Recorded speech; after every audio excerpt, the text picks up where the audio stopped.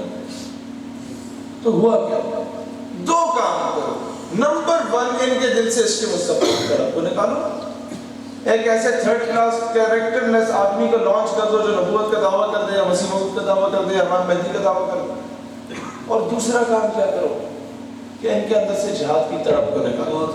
کہ مرزا قادیانی کہتے ہیں اس نے 84 سے 90 کے درمیان میں کتابیں لکھی اس کے نام سے, اور کہتا ہے میں نے صرف جہاد میں اتنی کتابیں لکھی ہیں جو کئی لائبریریاں بھری جا سکتی ہیں. جہاد کے خلاف اتنی کتابیں لکھی ہیں کہ کئی لائبریریاں بھری جا سکتی ہیں. اب اس میں کئی کتابیں اس کے نام سے تو شائع کی, تو مختلف ناموں سے شائع کروا کے اس کے لٹریچر کو فری میں پرنٹ کروا کے ہر جگہ بھیجا گیا. آج جو آپ تعلیمی نصاب میں سارے سے زیادہ پڑھ رہے ہوتے ہیں کہ جناب خود کو بہتر کرنا سب سے بڑا جہاد ہے, بارڈر شارڈر والا کوئی نہیں ہے, بس اپنے آپ کو بہتر کرو. یہ انڈائریکٹلی مرزا قادیانی کا نیریٹو آپ کی تعلیمی نصاب تک پہنچ چکا ہے. آج آپ ڈاکٹر حافظ صدیقی کو لانے کی بات کرو تو کیا کہا جاتا ہے؟ خود کو بہتر کرو, پھر قوم کی بیٹی کی بات کرو. تمہاری داڑھی نہیں ہے, تم تبلیغی دورے پہ نہیں جاتے, خود کو بہتر کرتے نہیں ہو. میں نے کہا تمہاری بہن کو کوئی اغوا کر کے لے جا, پہلے چلا کاٹ کے آؤ گے, پھر جا کے بہن کو لاؤ گے. بیچ کر تلواریں خرید لیا, مسلح ہم نے, بیٹیاں لٹتی رہی اور ذمہ کار. وقت کا تقاضے کو سمجھو اور اپنی اپنی ڈومین میں کام کرو. مسئلہ صرف یہ ہے کہ ہم جب اسکول میں کالج میں بیٹھے کرتے تھے اور اس طرح کی الٹی سیدھی بات بھی کر بھی جاتا اور چپ ہو جاتے تھے کہ ایکسپینڈ نہ ہو جائے. یقین کرو جس دن اس بیس پہ ایکسپینڈ ہو گئے, پہلے تو پیسے دے کے پڑھتے تھے نا, حضور کے ایسے غلام بھی موجود ہیں اور ہر گلی محلے میں موجود ہیں جو کہیں گے اچھا ناموس رسالت کی بنیاد پہ ایکسپینڈ ہوا, اس کا دفاع کر رہے تھے. جا تیری ساری تعلیم کے اخراجات پہ یہ کہنے کو کئی لوگ موجود ہوتے ہیں. لہٰذا دلیر بنے. اللہ تعالیٰ ایسے رستے کھولتا ہے کہ آپ کی سوچ ہے. جب میں سفارت خانے سے تقریر کر کے واپس آیا تھا تو جب ان کی کال ہمارے پرنسپل بریگیڈیئر وقار احمد مدنی تھے جو وائس چانسلر کے مترادف ان کا عہدہ تھا. 71 کی جنگ میں 3 سال انڈین جیل میں وہ رہے اور اکثر ہماری یونیورسٹی کی مسجد کا جو وہ ہے اذان بھی وہ دیتے تھے اور نماز بھی باجماعت وہ خود ہی کرواتے تھے بریگیڈیئر صاحب. ان کو کال ہے کہ جناب آپ کا برخوردار جو یہاں تقریر کر کے آئے نا, اس کے بعد امریکہ کے صومالیہ کی ایمبیسی بھی آپ لوگوں کو کبھی نہیں بلائی. تو ایک یونیورسٹی کا دروازہ بند کر دیا گیا ہر جگہ پہ.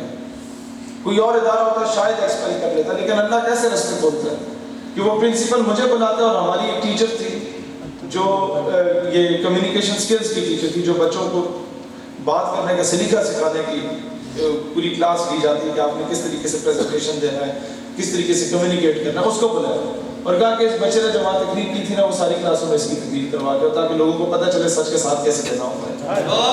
اور میرے ٹانگے کانپ رہی تھی کہ شاید مجھے وہ جا کے ایکسپیل کر دے گا. میرے والد صاحب مجھے کیا کہیں گے تو باقی کیا کہیں گے. لیکن یقین کرو میں جب جیل کی طرف بھی لے کے جا رہے تھے تو جو سینئر موسٹ میں رینک نہیں لوں گا اس کا نہیں بتاتا, سینئر موسٹ بندہ جو 6-7 گاڑیوں کو وہ لے کے آئے تھے اریسٹ کرنے کے لیے میرے گاؤں مجھے, جو سینئر موسٹ پولیس کا افسر تھا, اس نے رستے میں جب پیٹرول بھروانے کے لیے گاڑیاں رکی تو وہ اپنی جیکٹ اتار کے لایا اور اس نے مجھے کہا کہ جناب یہ جیکٹ اگر آپ پہننا چاہیں, اگر آپ کو ٹھنڈ لگ رہی ہے. میں شرمندہ ہوں, ہم میں آرڈرز تھے, ہم اس کے ماتحت ہیں, لیکن ہمارے بچے تو آپ کو ہی سنتے ہیں. اس وقت وہ ہڈ میں نے پہنا ہوا تھا گھر کے کپڑے, تو میں نے وہ اپنے اوپر کر کے, تو میں جب گاڑیاں چلی تو خاموشی سے میں رونے لگ گیا اور اس خوشی سے رو رہا تھا کہ دین کبھی آپ کو بے آسرا نہیں چھوڑتا. تو بابا ٹھیک کہتا سی کہ مالک کنڈ نہیں لگے گا نکلنے والے پر. بلیو یو می, یہ پولیس میں فورسز میں کوئی انڈیا سے لوگ آ کے نہیں بیٹھے. ہاں ہوں گے 2-4 الو کے پٹھے اس طرح کے, لیکن 99.99% لوگ وہی ہے آپ کا چاچا ماما تارا بھائی ہوگا. یہ تڑپ ہر کسی میں موجود ہے. جو لوگ گرفتار ہوئے ہوں گے ناموس رسالت کے معاملات میں, ان میں سے 90% آ کے ہمیں یہ بتاتے ہیں کہ ہمیں جیل میں وہ پروٹوکول ملتا ہے جس طرح کسی پیر کو اس کا مرید پروٹوکول دیتے ہیں، جو ان کے اختیار میں ہوتا ہے پولیس والوں کے یا وہاں کے عملے کے، وہ اتنی عزت دیتے کہ یار رسول کا غلام ہے، رسول اللہ کا دین کبھی آپ کو بے آسرا نہیں چھوڑتا. یار دین نے غازی تنویر کو وہاں بے آسرا نہیں چھوڑا برطانیہ کہ وہاں کا عملہ اس کی قدر کرتا ہے. یہ تو پھر پاکستان ہے اسلامی جمہوریت ہولی میں یہ ایک مہذب مذہبی عادت ہے. تو دوستان سے ہوتا ہے میں صرف آج موضوع اس طرح کا نکل گیا تھا. میں یہ بات کرنا چاہوں گا آج کے دن کی مناسبت سے کہ پاکستان سے اگر ہم لوگ محبت کرتے ہیں تو اس کی بنیادی وجہ یہ ہے کہ واحد ریاست مدینہ کے بعد ہے جو اسلام کے نام پر بنی، اور اس پاکستان کا پرچم جو ہم سینے پہ لگا کے پھرتے ہیں، یہ ہم محفلوں میں نہیں، اپنے گھر میں بھی میں اس کو سینے پہ لگا کے پھرتا ہوں. اسے میں اپنے لیے تعویذ سمجھتا ہوں، کیونکہ اس جھنڈے کو اگر غور سے دیکھا جائے تو اس کی نسبت میرے آقا کی گنبد خضرا سے ہے. اس کا دشمن ہمارا دشمن ہے، اس کا دوست ہمارا دوست ہے. لہٰذا ہمیں پاکستان سے وفاداری کا سرٹیفکیٹ مشرف کے بوٹ پالش کر کے نہیں چاہیے. ہمیں پاکستان سے وفاداری کا سرٹیفکیٹ انگریزوں کے کتے نہلا کے نہیں چاہیے، نہ ان کے کتے نہلانے والوں کے بوٹ پالش کرنے والوں سے چاہیے. دوستان ذی وقار، آپ لوگ اس ملک کے وارث ہو، آپ لوگ پیر جماعت نشاء کے وارث ہو، آپ لوگ پیر عثمانوی کے وارث ہو، آپ لوگ خواجہ قمر الدین سیالوی کے وارث ہو. یہ تمام وہ لوگ ہیں جنہوں نے ہر حال میں قائد اعظم کا ساتھ دیا تھا، پاکستان بنایا تھا. دو قومی نظریہ ہے کیا چیز؟ میں لرز کے رہ گیا تھا جب میں نے اس فوجی کی کہانی سنی کہ جو بارڈر کراس کر کے گیا تو اسے گولی لگی تو اسے ہاسپٹل میں رکھا گیا، کیونکہ یہ اقوام متحدہ کا رول ہے کہ کوئی بھی بندہ جو زخمی ہوتا ہے فوجی، پہلے اس کو فرسٹ میڈیکل ایڈ دی جاتی ہے، اس کے بعد اسے آپ اریسٹ کرتے ہو اور جو اس کو آپ ٹارچر کرو یا جو مرضی کرو. لیکن وہ بندہ ہاسپٹل میں شہید ہو گیا. ہمارے سفارت خانے نے اسے خط لکھا ہے ہندوستان کو کہ جناب یہ فوجی شہید کیسے ہوا، بہت قابل غور بات ہے، تم نے اس کا خیال نہیں رکھا. انہوں نے کہا جناب ہم دعوے کے ساتھ کہہ سکتے ہیں کہ ہم نے اس کو فرسٹ میڈیکل ایڈ دی کیونکہ یہ اقوام متحدہ کے چارٹر کے مطابق ہے، لیکن وہ بس شہید ہو گیا. اور شہادت کی وجہ کیا تھی؟ تو ہندوستان نے جواب دیا کہ اس کا خون بہہ گیا تھا، ہم اسے خون لگانا چاہ رہے تھے پر وہ بضد تھا کہ مجھے کسی ہندو کا خون نہ لگایا جائے. یہ ہوتا ہے لوگوں کی نظریہ، اس نظریے پہ پاکستان بنا ہے. دوستان ذی وقار، حکومت غلط ہو سکتی ہے، افواج کو شکست دی جا سکتی ہے، قوموں کو نیست و نابود کیا جا سکتا ہے، صوبوں کو تقسیم کیا جا سکتا ہے، ایٹمی قوت کو شکست دی جا سکتی ہے، لیکن پاکستان ایک نظریے کا نام ہے اور نظریے کو کبھی شکست نہیں دی جا سکتی. اس پاکستان سے محبت ہم سب کا اولین فرض ہے. اور میں نوجوانوں سے کہتا ہوں، سسٹم کو چینج کرنا چاہتے ہو، نظام کو چینج کرنا چاہتے ہو تو صرف ایک کام کرو. جو ایف ایس سی میں ہے وہ اچھے نمبرز لے کے آئی ایس ایس بی کے لیے اپلائی کریں، افواج پاکستان میں بطور افسر جائیں. آج سے 7, 8 یا 10 سال کے بعد آپ جب جی ایس ٹی میں بیٹھے ہوں گے تو بڑے بڑے سیاستدان اپنی سیویاں لے کے آپ کے دفتر کے باہر 6 گھنٹے انتظار کریں گے پھولوں کا گلدستہ لے کے کہ جناب سانو ایم ایل اے بناؤ یا سانو ایم پی اے بناؤ. اور آپ جب نظریاتی ہوں گے تو آپ یہ ڈیسائیڈ کر پائیں گے کہ یہ بندے تو پتر ہے بنا دیے گئے یا نہیں بنا دیے گئے. یہ جملہ جو میں اتنا اوپنلی بول رہا ہوں اس کو غداری کے ٹھپے بھی لگ سکتے ہیں، لیکن اگر سسٹم چینج کرنا ہے تو تمہیں فوج میں جانا ہوگا. سسٹم اگر چینج کرنا ہے ملک کا نظام تو تمہیں اسسٹنٹ کمشنر بننا ہوگا، تمہیں ڈپٹی کمشنر بننا ہوگا، تمہیں ڈی پی او بننا ہوگا. آج لاکھوں کے مجمع ہوتے ہیں ہم لوگوں کے اور ایک 3rd class S H O آ کے تمہیں آنکھیں دکھاتا ہے، این او سی ہے نہیں ہے چلو بھاگ جاؤ. اور وہاں 12-14 3rd کلاس عورتیں نکلی ہوئی ہوتی ہیں میرا جسم میری مرضی کا نعرہ لگانے، اور ڈپٹی کمشنر پہلے سے استقبال کے لیے کھڑا ہوتا ہے، madam how can I help you, میں تو ڈکے میں مدد کر سکتا ہوں. کیوں؟ کیونکہ وہ لوگ سسٹم میں گھس چکے ہیں، لبرل لابی سسٹم میں ایکٹیویٹ ہو چکی ہے. رمیش کمار ایک ہندو پارلیمنٹیرین اسمبلی میں بل پیش کرتا ہے کہ شراب نوشی پہ پابندی عائد کی جائے. متفق کے طور پہ نامنظور ہو جاتی ہے قرارداد. کیونکہ اور وہی رمیش کمار جب قرارداد پیش کرتا ہے کہ 18-19 سال سے کم عمر بچے کی شادی پہ پابندی لگائی جائے، غیر شرعی قرارداد، وہ متفق کے طور پہ منظور ہو جاتی ہے. تو اس کی وجہ کیا ہے؟ اس کی وجہ یہ نہیں کہ Ramesh Kumar P T I سے تو اکثریت کا ووٹ ملا نہیں ملا. اس کی وجہ یہ کہ تمام بڑی پولیٹیکل پارٹیز میں لبرل لابی آپس میں اسٹرانگ ویل کنیکٹڈ ہے، اور ہم لوگ جو نظریاتی لوگ ہیں وہ ایک دوسرے کی ٹانگیں کھینچنے میں تلے ہوئے ہیں. دوستانی زیوکار، ایک دوسرے کے دست و بازو بنو.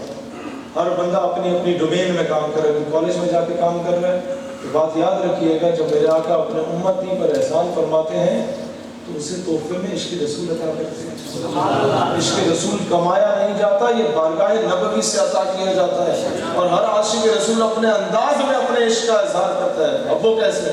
کوئی اٹیانے کی جیل میں جا کے پھانسی کے پھندے پہ لٹک کے اپنے عشق کا اظہار کر دیتا ہے. کسی نے میاں والی کی جیل میں 100 سال پہلے جا کے اپنے عشق کا اظہار کیا. کسی نے جرمنی میں عامر چیمہ کی صورت میں اپنے عشق کا اظہار کیا. کسی نے 4-5 مہینے پہلے پشاور کے ہائی کورٹ میں اپنے عشق کا اظہار کیا. غزوہ کا موقع تھا، رسول اللہ علیہ السلام نے فرمایا جو کچھ لانا چاہتے ہو رب کی بارگاہ میں پیش کرنا چاہتے ہو لے آؤ. صحابہ کے پاس جو کچھ تھا، کوئی گھر کا آدھا سامان اٹھا کے لائے. صدیق اکبر کی گاڑی آئی، سارا سامان اٹھا کے لے آئے. حضور علیہ السلام نے پوچھا صدیق گھر میں کچھ چھوڑا؟ فرمایا یا رسول اللہ پروانے کو چراغ ہے، بلبل کو پھول، بس صدیق کے لیے خدا کا رسول، بس خدا اور اس کا رسول چھوڑ دیا بس. ایک صحابیہ کے پاس کچھ نہیں تھا، دودھ پیتا بچہ اٹھا کے لے آئے. حضور علیہ السلام نے فرمایا مسکرا کے پوچھا میں اس نے کہتے رو پڑی، کہنے لگی یا رسول اللہ اور کچھ نہیں تھا، جب آپ پہ تیر برسائے جائیں اس کو ڈھال بنا لیں. ایک صحابی رو پڑے آ کے حضور میرے پاس کچھ نہیں تھا، چند کھجوریں ہیں، سارے دن مزدوری کرتا ہوں، اس کی عوض ملی. آپ نے سارے سامان کو بکھیر دی، سب پہ حسرت حاصل کر کے نیت. صحابی رسول حضور کو دیکھا آپ کالی کملی اوڑے ہوئے، سردیوں کا موسم تھا، بعد میں زیارت نصیب نہیں ہوئی لیکن سخت گرمی کیوں نہ ہو وہ صحابی کالی کملی اوڑے رکھتے. لوگوں نے پوچھا یہ کیا ماجرا ہے؟ کہتے میں نے اپنے آپ کو اسی انداز میں دیکھا. سانے زیوکار، تو ہر عاشق رسول نے اپنی اپنی ڈومین میں اپنے اپنے عشق کا اظہار کیا. کسی نے ایلیٹ فورس میں جا کے 8,000 کی تنخواہ لینے والا سپاہی، اس کی پھانسی کے بعد اس کے جنازے کا منظر دیکھو تو تمہیں سمجھ آ جائے گی یہ جہاں چیز ہے کیا لوگوں کرم کے دے رہے ہیں. شرط کیا تھی کہ محمد سے وفات ہونے کو ہم دے رہے ہیں. اس نے اپنے عشق کا اظہار ادھر جا کے کر دیا. کسی نے ٹیچر کی صورت میں اپنے عشق کا اظہار کیا. آپ میں سے جو استاد ہے سب سے بڑی ذمہ داری آپ لوگوں کی ہے. دن میں 200 بچوں کو صبح پڑھاتے ہیں، 4-5 کلاسوں کو 200-250 بچوں کو شام کو پڑھاتے ہیں اکیڈمی میں. گھنٹے کا لیکچر دیتے ہیں، 5 منٹ بیچ میں سے نکالتے ہیں ختم نبوت یا ناموس رسالت کو پڑھاتے ہوئے. آپ ملک کے مستقبل کا ہماری بہن ہے، وہ قوم کی خدمت کیسے کرنا چاہتی ہیں، کیسے کر سکتی ہیں؟ جی ہم گھر میں بیٹھے ہوئے ہم کیسے کریں؟ محلے میں یہ ٹٹ کے شانی مانی ٹائپ کے بچے جو بنٹے کھیل رہے ہوتے ہیں، آپ کی بھانجے بھتیجے چھوٹے بھائی، انہیں اکٹھا کرو، انہیں بولو بچہ آج تمہیں میں پڑھاتی ہوں محمد بن قاسم کون تھا کہ جو 17 سال کی عمر میں آیا ایک بہن کے پیچھے اور اس نے سندھ کو فتح کیا. آج تمہیں میں پڑھاتی ہوں کہ جناب نور الدین زنگی کون تھا کہ جب حضور کے گستاخوں کو فاصل جہنم کر کے آیا تو مدینہ کی گلیوں میں چیف آف آرمی اسٹاف نور الدین زنگی روتا ہوا پھرتا تھا کہ میرے آقا نے مجھے چنا اس کا، میں اتنا خوش نصیب.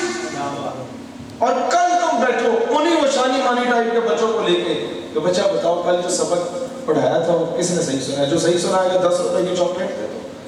تم 10 روپے میں میری بہن اس ملک کو مستقبل کا اچھا چیف آف آرمی اسٹاف بنا کے دے دو. تم 10 منٹ میں اس ملک کا ایک اچھا کور کمانڈر بنا کے دے دو گی. جب تم اسے بتاؤ گی کہ پتر کور کمانڈر طارق بن زیاد جب ہسپانیہ گیا تھا تو دشمن کا لشکر 10 گنا بڑا تھا، واپسی کا رستہ دریا کے ذریعے تھا، اور طارق بن زیاد صاحب نے کشتیاں جلا دی تھی اور کہا تھا یہ غازی ہوں گے یا شہید ہوں گے. مستقبل کا ایک اچھا جج بنا کے دے سکتے، مستقبل کا ایک اچھا